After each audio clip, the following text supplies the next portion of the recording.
আমি পাইছি, আমার সিকিউরিটি আমি বিশ্বাস করি উপরে আল্লাহ আননিছে আমার এলাকার মানুষ।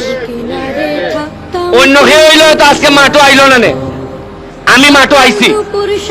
আমি চাই মরলে, আমি সোনারঘাটটা মরলে সবচেয়ে বেশি খুশি হইমু যে অন্তত আমার মাটিতে আমার যেন আমার সবকিছু আমার মাটিতেই হয়। তাও আমি ভয়ে আমার কোনো কিছু কাজ আমি বন্ধ করব না। শুধু আপনাদেরকে বলবো, আমি একটা এক্সট্রা সিকিউরিটি আপাতত যে কোনো কেউ আমি শরীরের কাছে এলাও করব না। আপনারা আপাতত আজকে কালকে সেলফি তুলবেন না, কারণ গেলে ফিরানো যায় না। এখন অনেকে কে কোন মন নিয়ে যায় বোঝা যায় না। সবারই তো মনে হয় আমার সোনারঘাট মাধবপুরের, কিন্তু দেখা গেল এই মাচালো দাঁড়া ভাই হয়নি সাথে, এটা তো হইতাম পারি না কোন সময়। ওই যে রাসেল বাইপার যেটা, তা আপনারা একটু আমার সেফটির লেখা চেষ্টা করবা, বাকিটা আমি উপরওয়ালার কাছে ছাইড়া দিছি। ওকে। মাননীয় আইনমন্ত্রী আনিসুল হক সাহেবের এলাকা কসবা থেকে আসছেন। আইনমন্ত্রীর সাথে স্বতন্ত্র এমপির খেলা নাকি? আর সাথে আসছেন আমাদের আজকে, যেহেতু উনি বাইরে থেকে আসছেন অতিথি, উনি আমাদের প্রধান অতিথি, আমাদের যে নবীনগর উপজেলা, ব্রাহ্মণবাড়িয়ার নবীনগর উপজেলার কৃতি সন্তান, যিনি এইবারের একজন এমপি ক্যান্ডিডেট ছিলেন, ব্যারিস্টার জাকির ভাই, উনি আমাদের মাঝে উপস্থিত হয়েছেন। উনার এলাকায় আমি 2 বার গিয়ে ফুটবল খেলে আসছি আমরা। একবার উনি জিতছেন, একবার উনি হারছেন, 3 বার মনে গেছে নাকি, 2 বার।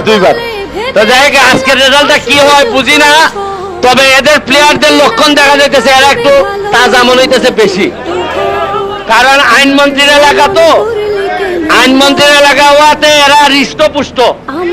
আর আমরা তো হইলাম গিয়া স্বতন্ত্র এমপি, আর আগে যে এমপি আছে আমরা মিল্লা খাওয়াইছি, যেটা এটা হইছে না, খাই নিছে এক্সট্রা মানছে বেশি, যার কারণে আমার প্লেয়ারে অত আমি বানাইতাম পারছি না।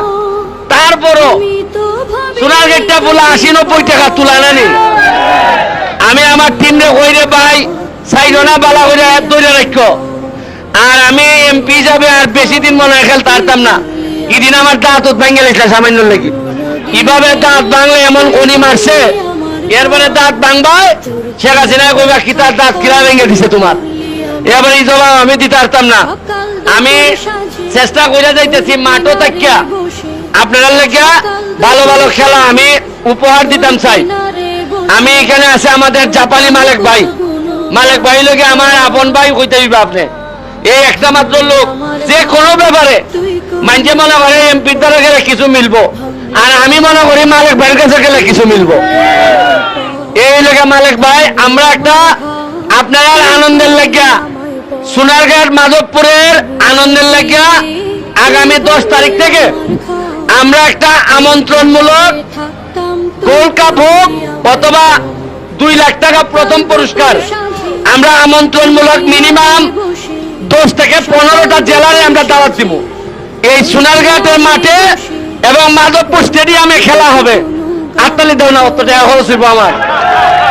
এই যে প্রতিদিন বিভিন্ন জাতের দামি দামি প্লেয়ার আইব, মজা লাগে না? নাগালি বুটের সময় আইতাম, এরা খেলা জমা উঠবো।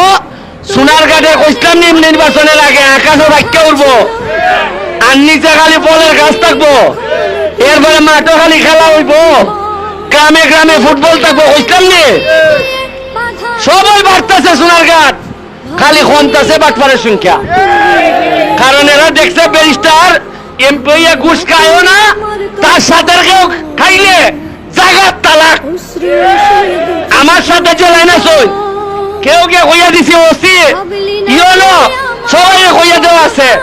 ব্যারিস্টারের নামে গিয়া কোন বেড়ায় যদি গিয়া খালি বেটাগিরি দেখায়, সাথে সাথে ইও বলে যাবো ভাই, এটা আর চলতো না, আগে যেটা চলছে।